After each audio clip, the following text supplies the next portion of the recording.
Hello again, and I just want to thank you one more time for being a part of this study. You see, most people are simply too consumed by the urgency of life to really take time and invest in themselves. They really don't realize the importance of being introspective and figuring out who they are and what they should be. So with that said, let me ask you a couple of very compelling questions. Will it matter that you have lived?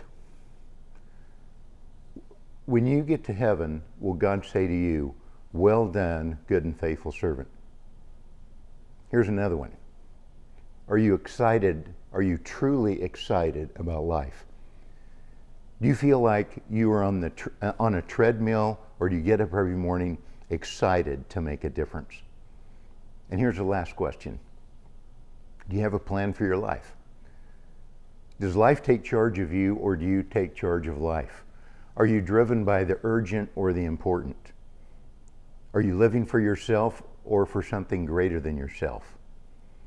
Will the people at your funeral talk about how successful you were or how significant you were?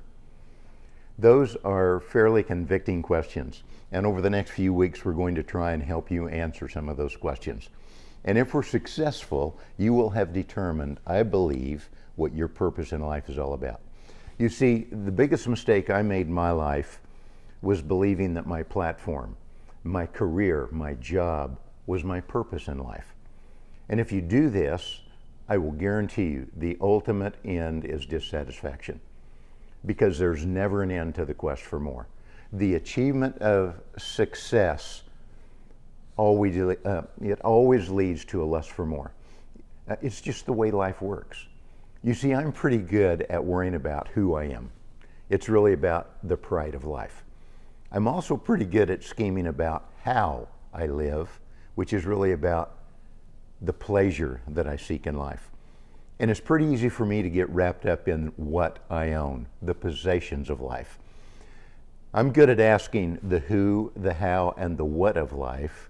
What I'm not so good at asking is why. Why do I really work where I work? Why do I really live where I live? Why do I barely make ends meet each month?